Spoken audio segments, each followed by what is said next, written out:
patut suami saya. Baju dia banyak lagi. Ini cerita betul. Kita main. Ya, kalau pinggan tu barangkali tak perlu mana kan. Tapi kalau baju, suami-suami sekalian berterima rasa lah. Saya bukanlah seorang pakar motivasi, kaunselor, bukan. Saya dapat email, saya pun tak tahu nak jawab macam mana. Ya, kerana saya tak berada di tempat tuan-tuan ni. Ya, barangkali Ustaz Zahudin lebih tepat untuk jawab. Jadi tuan-tuan dimulai kat Allah sekalian. Dr. Abdul Nasir pesan kita jangan banyak minta pada orang supaya orang sayang pada kita. Nombor 2, nak bagi persaudaraan kita kuat, orang sayang pada kita, kita sayang pada orang, banyakkan bagi salam. Kerana itu kalimah yang pertama Nabi sebut bila sampai di Madinah, ayuhan nas afshus salam wa at'imut ta'am wasilul arham wasallu bin nasi wasallu bil laili wan nasu niyam tadkhulu jannata rabbikum bisalam. Hadis sahih riwayat Nasa'i, Tabarani dan lain. Wahai manusia semua, sebarkan salam. Berilah makan kepada orang. Dan jalinlah silaturahim. Dan bangkitlah waktu malam untuk tahajud ketika orang sedang tidur. Nanti kamu akan masuk syurga Tuhan kamu dalam keadaan selamat sejahtera. Ya, jadi memberi salam ini sebab untuk datang kasih sayang. Dalam hadis yang lain riwayat Tirmizi dan hadis ini sahih, Nabi bersabda, la tadkhuluna al-jannah hatta tu'minu wa la tu'minuna hatta tahabbu. Awala adullukum ala shay'in fa'altumuhu tahabbtum? Qalu bala ya Rasulullah. Qal afshus salam. Dalam hadis sahih Nabi bersabda, kamu tidak akan masuk syurga sampai kamu beriman. Dan kamu tidak akan beriman sampai kamu berkasih sayang. Maukah kamu aku tunjukkan kamu satu perkara yang mudah kamu lakukan timbul kasih sayang? Para sahabat jawab, tentu wahai Nabi. Nabi bersabda, bagilah salam sesama kamu.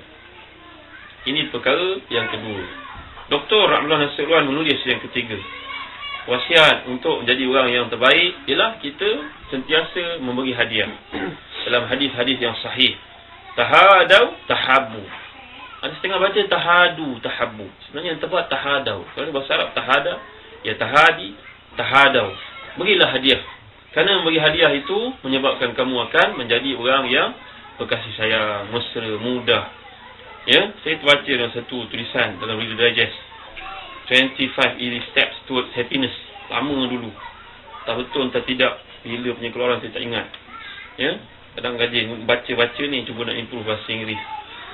Dia kata kalau kita tengok orang putih ni, mereka membagi hadiah satu budaya dalam hidup. Walaupun sekuntum bunga. Ya, mereka balik daripada kerja, jumpa bunga sekuntum, tepi jalan boleh petik bagi pada isteri. Ya Allah, isteri punya gembira. Ni kajian barat. Ada 25 easy steps.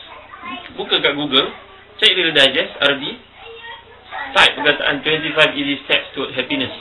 Nanti keluar, dia tulis semua benda-benda itu. Satu daripadanya, kata bagilah bunga kepada isteri. Kerana dia ikut kajian, kalau bagi bunga kepada isteri tu entah berapa persen isteri punya rasa tertekan dalam diri kerana orang perempuan suka pada bunga.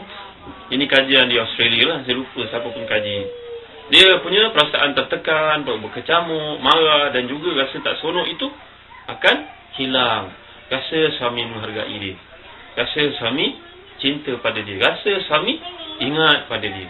Ya, jadi ini satu cara orang putih. Kita orang Islam ada pelbagai lagi cara yang lain. Ya, dalam Islam ini disuruh kita membudayakan perkara seperti ini, tapi kita jarang buat, tuan-tuan sekalian. Ya, kita jarang mengingati kawan-kawan kita. Kadang-kadang bila kita pergi Mekah kan, kita pergi Mekah, kita beli kayu sugi satu bandel kan. Satu bandel. Balik jangan bagi gitu orang tengok pun tak minat, kotor. Basuh kan. Basuh kemar-kemar kan. Basuh. Tuan-tuan kan tahu kayu sugi ni. Tahu kayu sugi kan? Dia tahu kayu sugi. Okey tahu. Tahu kan? Siwak kan? Dia dibuat pada pokok namanya arak. Syajaratu arak. Alif ra alif kaf.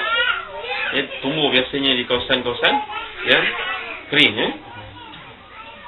Imam Suyuti kata pakai kain sugi ni ada 21 kelebihan. Lebih dari 20 kelebihan. Saya ingat 10 aja. Ingatan tak berkuat dah Ustaz. Satu pakai kain sugi ni dicintai oleh Allah dan Rasul. Laula anna syuqa ummati la amartuhum bisiwak inda kulli salati.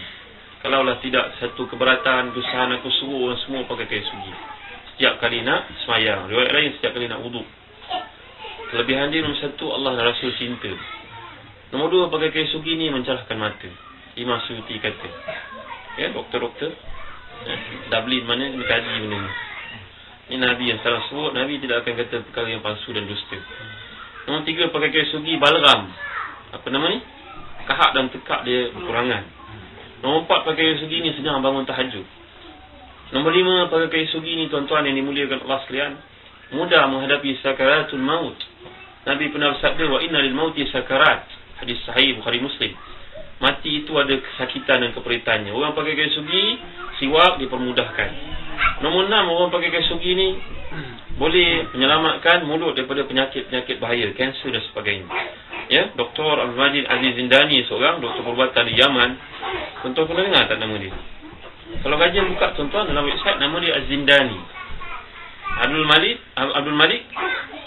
ke Abdul Malik? Abdul Majid Aziz Az-Zindani. Abdul Majid Aziz Zindani, seorang ulama dari Yaman. Dia buat kajian. Dr. Ahmad Khatib, seorang doktor daripada US, California, seorang doktor perubatan, pakar perubatan kanser di US. Dia ni ada seorang pesakit ni kena penyakit kanser, orang Arab duduk di US. Dia bila satu keadaan, bila sampai satu stage, dia berkurangan dan kanser itu berkurangan, kata Dr. Ahmad Majid. Kawan dia Dr. Ahmad Khatib buat kajian di US. Hanya bila dioperate orang ini, dah mati. Cukup pelik. Perkara ni susah nak elaborate. Saya pun tak faham nak cakap macam mana. Saya dengar lecture itu dalam bahasa Arab, Kitab Tauhid. Dia katakan bahawa kain sugi tersebut yang digunakan lama oleh pesakit ini, dia peranan untuk menahan sel-sel kanser itu daripada berkembang. Saya pun tak tahu nak illustrate macam ni tuan-tuan. Saya dengar ceramah disampaikan itu. Nombor 6, pakai kain sugi ni tuan-tuan dimuliakan Allah sekalian, dibenci oleh syaitan. Nombor 7, orang pakai kain sugi ni, ya, dia kuat ingatan.